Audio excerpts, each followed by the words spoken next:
is, fellow tree preservation workers, what is known as a broad fork. It is a handmade tool. We bought this from one of 3 or 4 supply companies. It cost $200 with the handles and all. And we introduced this into the tools we use because we felt like we didn't want to require anyone buying into the Cheap to Keep tree and landscape protocol to be required to have a lot of expensive air tools to do aeration and decompaction.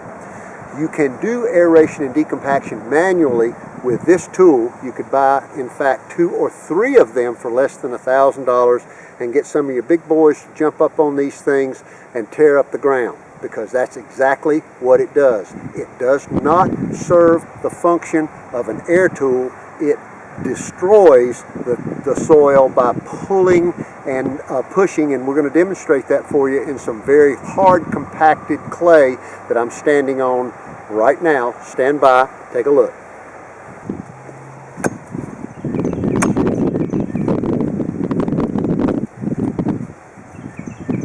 Alright, I'm burying it into the ground.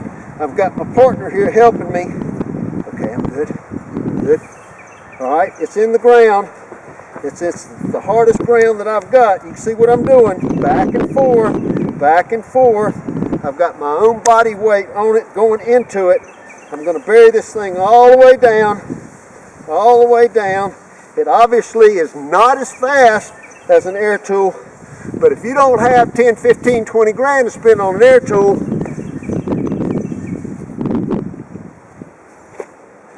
that is the next best thing.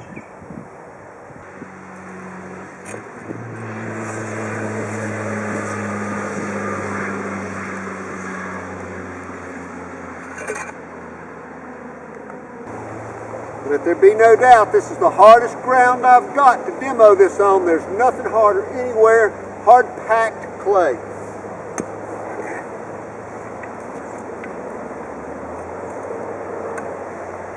Push me forward a little bit.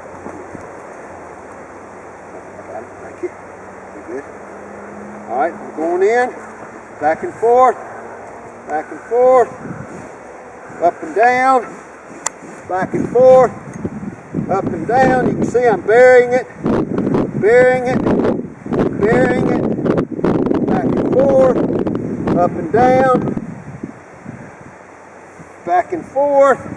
Okay, and then I'm going to pull it.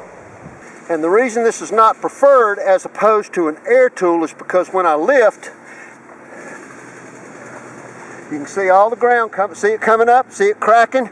Now at some point you could stop right there and you would have enough entry for water and biostimulants if we didn't do anything else. But if when lifting this you saw a lot of interfacing root structure, you'd want to stop and not tear them up. And that's the advantage of the air tools over a broad fork, but this is cheaper, it's manual, and it'll help get you started with a complete process of aeration, decompaction, topsoil formation, biostimulation, the whole process without having to spend a lot of money. As you can see here, I've got nothing but hard packed clay. That's all I've got.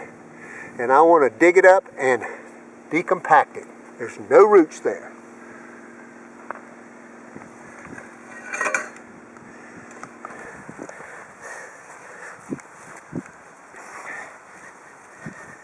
Back and forth, up and down, back and forth, up and down. Maximum penetration in here. All right. And then I'm going to pull it up. You see how it cracks, decompacts. Then we're going to back it off, hit it a couple, 2 or 3 times with this, and you have a properly aerated, disturbed surface. All right, I'm a little bit out of breath. This obviously takes a lot more physical energy to complete this action than I would be if I was handling an air tool.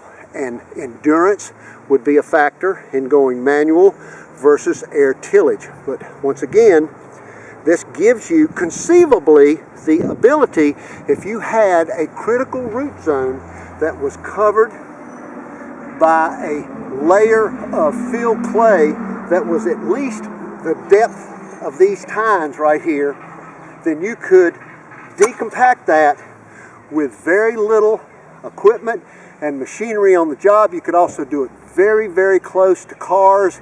For example, if it was islands in a parking lot where you couldn't blast dirt all over the place under pressure. In other words, it has a use. And we have in the past, when we have tightly compacted red clay that does not admit any air at all and we can't decompact it, we'll hit it with the broad fork first, crack it, and then hit it with the air tool, and I guarantee you we've got a perfectly tilled surface at that point that will admit root growth into it without any opposition that it would normally have if it was as tightly compacted as the red clay I just described to you, or what I just showed you.